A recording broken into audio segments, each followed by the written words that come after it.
Hello guys, welcome to back my channel. आज हम बात करेंगे माँ भगवती की उपासना के ऊपर कि माँ भगवती की उपासना एक सामान्य व्यक्ति कैसे घर में कर सकते हैं।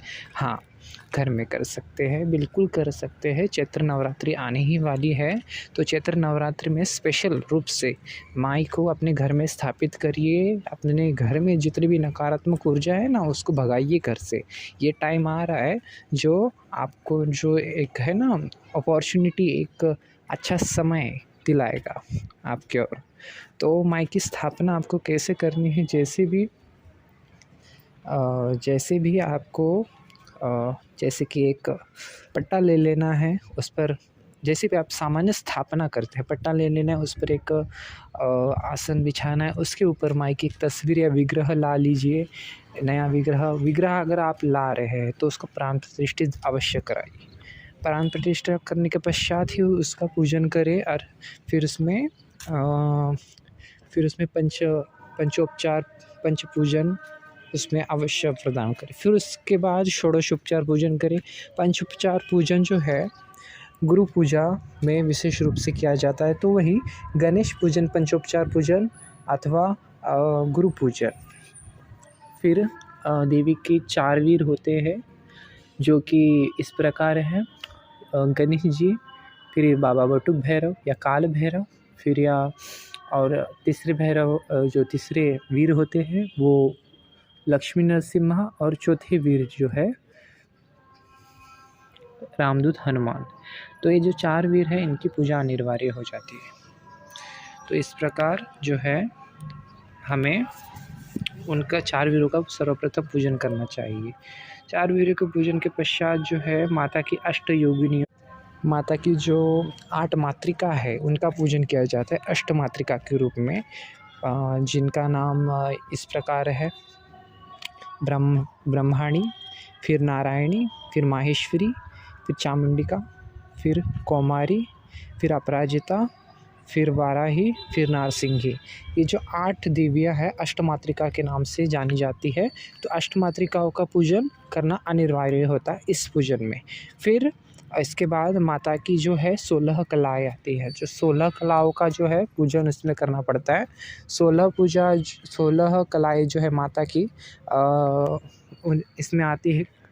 माँ काली, फिर माँ कपालिनी, कुल्ला, कुरुकुल्ला, विरोधिनी, विप्रचित्ता, उग्रा, उग्र प्रभान्वी, दीप्ता, नीला, घना, श्यामा, बलाकाय, मात्राय, मुद्राय, मिताय। ये जो है माता की 16 कलाएँ मानी जाती है।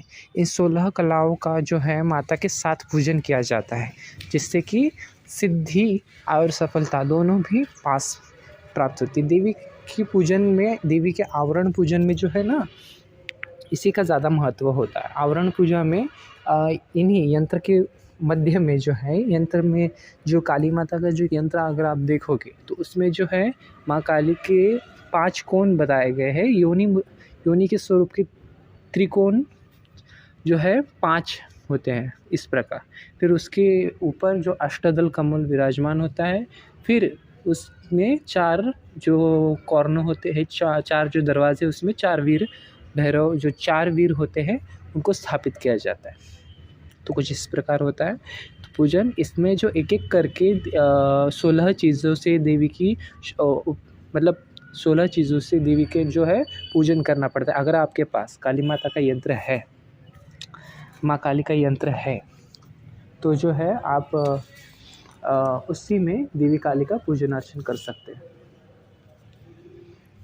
और फिर आपको विग्रह भी स्थापित करने की आवश्यकता नहीं। अगर आपको भावना की आवश्यकता है तो आप विग्रह स्थापन कर सकते हैं। देवी का ध्यान मंत्र याद कर लीजिए। ध्यान मंत्र जो है मैं डिस्क्रिप्शन में आपको दे दूँगा, तो इसमें जाकर आप ध्यान मंत्र भी पढ़ लीजिएगा। ध्यान मंत्र के उपरांत जो है आपको जो पूजन अर्चन करना है, ये जो है पूजन आपको प्रतिदिन करना है। प्रतिदिन ये जो पूजन आपको करना है, प्रत्येक देवी का नाम लेकर एक-एक आचमनी चढ़ाना चाहिए। फिर उसके उपरांत जो भी 16 सामग्री है प्रतिदिन अगर आप ला सकते हो तो बहुत उत्तम। अगर नहीं ला सकते तो सिर्फ प्रथम दिन चढ़वाइए, फिर उसके बाद लास्ट दिन में, जो दशमी तिथि होगी उस टाइम में चढ़वाना है ना। जो कि ये तंत्र का टॉपिक है, तो तंत्र की पूजा है, तो ये जो है रात्रि में ही होगी पूजन। हो सके अगर आपके पास टाइम नहीं है तो आप सुबह भी कर सकते हैं। फिर जो भी आपका गुरु मंत्र है, अगर आप गुरु दीक्षित है, मैं स्पेशली कहूँगा कि अगर आप गुरु दीक्षित है तो प्रत्येक देवी के नाम के पश्चात अपना गुरु मंत्र जोड़कर तभी आचमनी प्रदान करें।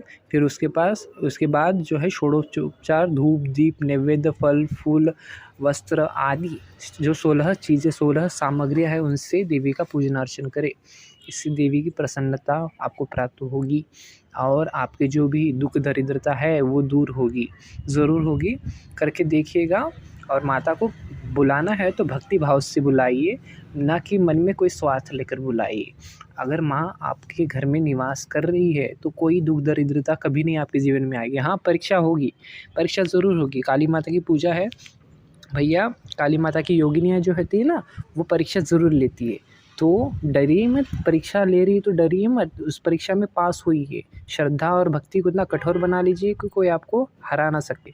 तो इस प्रकार आप बने रहिए और इस साधना को, इस उपासना को करते रहिए।